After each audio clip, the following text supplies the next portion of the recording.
Karen, how old are these calves here? These calves are 7 to 8 weeks old. They're the last born. They're a little bit of a mixed bag.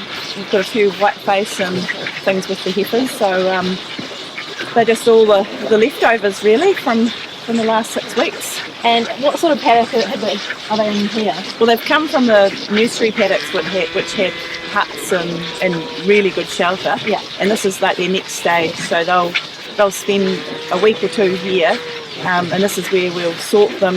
As you can see, they're all a variety of sizes, and because we've been sorting other paddocks, we can put the smalls with the smalls and the large with the bigger ones. So what age do they come out of those nursery paddocks with the huts and then come out to these little paddocks? Preferably we like to get them about 4 weeks in the nursery paddocks, and then they'll come into these bigger areas with more grass, more room, and they really start thriving.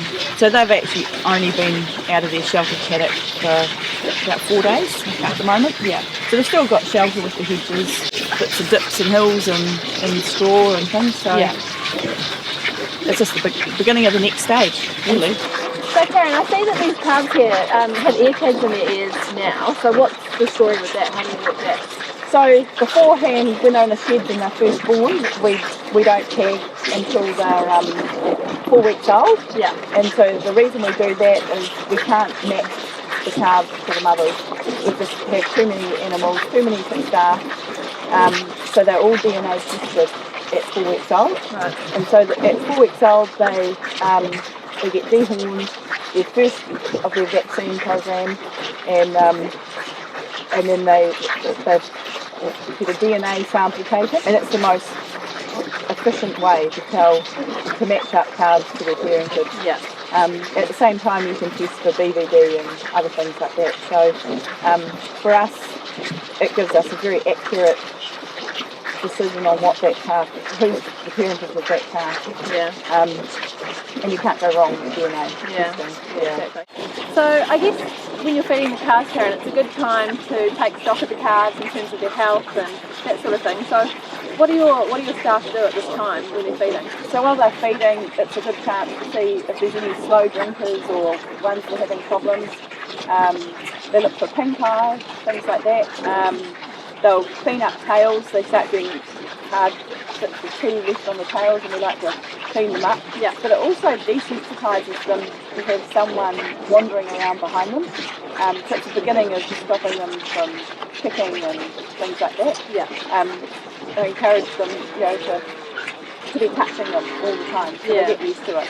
So it's a good time for human interaction and also for checking to make sure that everyone's healthy. So Karen, these calves seem to be sucking for quite a long time on the feeder. What's going on there?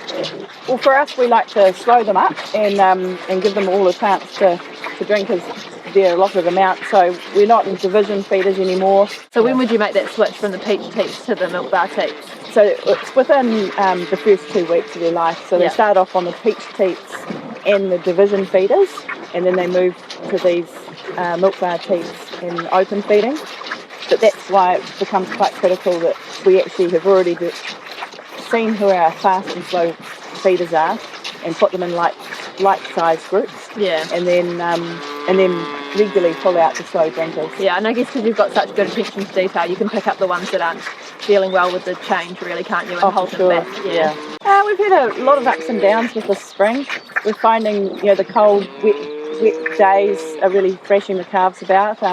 We're seeing a few more wet tails and a little bit of issues of going a little bit sad after the wet weather. Yeah. And then then we have lovely, beautiful days, but just not enough of them really. So they're really needing that vitamin D now.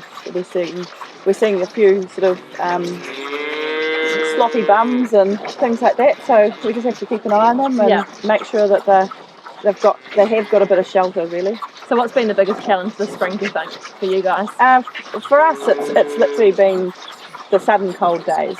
They just, when you have changes in the diet or weather and things like that, that's when we see problems. So it's another stress that they don't really need. Yeah. So do you make any changes on those cold days? Well, no, we keep everything exactly the same. We just are very aware of the calves, and if anything goes sad after a couple of days, then temperature's taken from those calves. Yeah. We actually, on cold days, we literally just come in, feed them, make sure they're all okay, and we get out of there. Yeah. So we try and just not disrupt them too much. If we start loading stresses on them, you're going to have a lot of problems. So it doesn't matter if you wait a day for the sun to come out. And even then, we find that we would go probably 2 days after a wet weather event before we'd go back into our yard. Really? Yeah. So we always have straw for them at this stage. Once they go to the grazing blocks, they don't have the straw. So they'll consume a couple of bales of straw in a real short time. So we always make that available for them so they can practice with their rumination? Yeah. You've got the word. Yeah. And what about water? They've always got fresh water. Yeah. So that's high priority, and it does take, if you go and look at your troughs, and if they're green and slimy and looking pretty awful, you need to be emptying them, keeping that fresh water. Water's so important. It is important, and it's important for the intake of the pellets as well, really. Yeah. If they haven't got enough water, often the intake of the dry feed decreases, which isn't what you want. No. So what are your rules around weaning? When do you decide a calf is actually ready to be weaned? So for us, we don't do any guessing. So everything's done, for us it's a complete science. They'll go on the weigh platform, and if that calf has reached its weight that we've already decided on, which is, for us, most of it's 80 kilos, and if it hasn't reached 80 kilos, it won't start wean off. Yeah. But you've got to remember, for us, wean off process takes 2 weeks. So they're 80 kilos, but they're still on milk for another 2 weeks. So they'll be down the milk to a lower volume, make sure that they're eating the amount of nuts that they need, and by the end of 2 weeks, everything's cut off, and we actually find that the calves by then are actually self-weaning anyway. Half of them don't want to drink. Yeah. So it's a gradual process rather than harsh.